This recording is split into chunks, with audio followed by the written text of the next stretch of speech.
Antoine Fontenot, merci d'être avec nous. J'allais dire bonsoir, mais plutôt bonjour, puisqu'il est un peu plus de 9 h du matin chez vous. Quelles sont les grandes tendances à retenir cette année, vous qui chassez les nouvelles pépites du moment?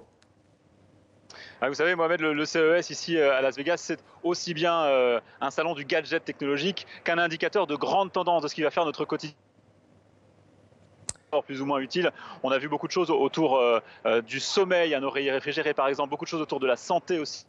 Robots médicaux par exemple, on a vu aussi des lunettes qui empêchent par exemple un conducteur de s'endormir, c'est utile. On a vu à l'autre bout par exemple une litière auto-nettoyante. Beaucoup de produits aussi autour de la sécurité avec des caméras à reconnaissance faciale notamment beaucoup.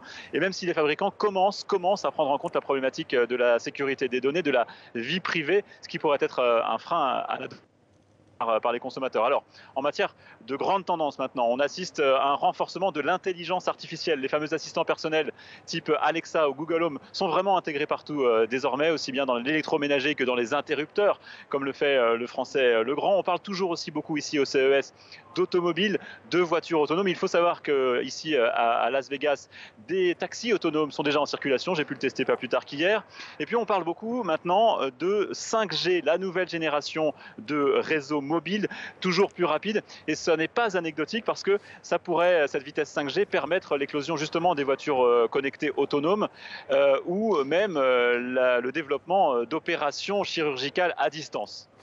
Et la French Tech, Antoine, dans tout cela, les Français sont-ils présents en force cette année au salon?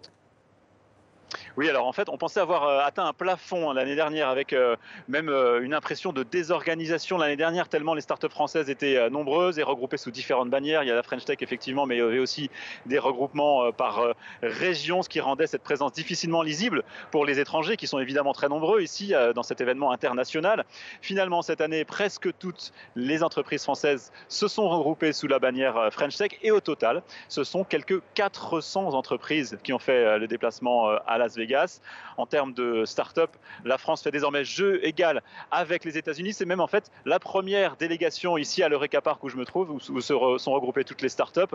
Et on entend beaucoup l'accent français dans les allées de ce hall du CES. Dommage du coup qu'aucun représentant du gouvernement français n'ait fait le déplacement cette année. Ni le ministre en charge de l'innovation, Mounir Majoubi, ni le ministre de l'économie ne sont venus ici au CES, contrairement aux 3 années précédentes, sans doute l'effet de la crise sociale qui secoue le pays en ce moment. Et qu'en est-il, Antoine, des autres pays francophones? Est-ce qu'ils arrivent à tirer leur épingle du jeu à Las Vegas?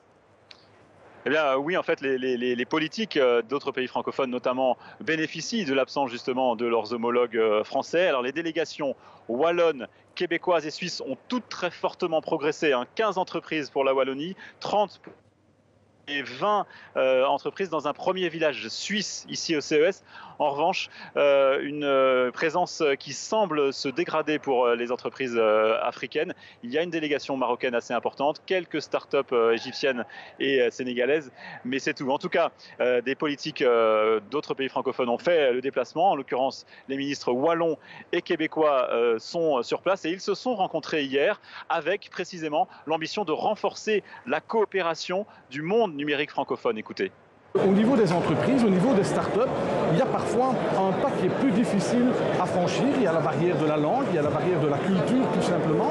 Et nos entreprises, nos startups ont parfois difficile de franchir le pas, et que justement ce réseautage, cette fédération des acteurs numériques francophones est un élément important. C'est pourquoi on travaille avec la France, avec le Québec, avec la Côte d'Ivoire, avec la Tunisie, et demain, je l'espère, avec encore d'autres pays francophones.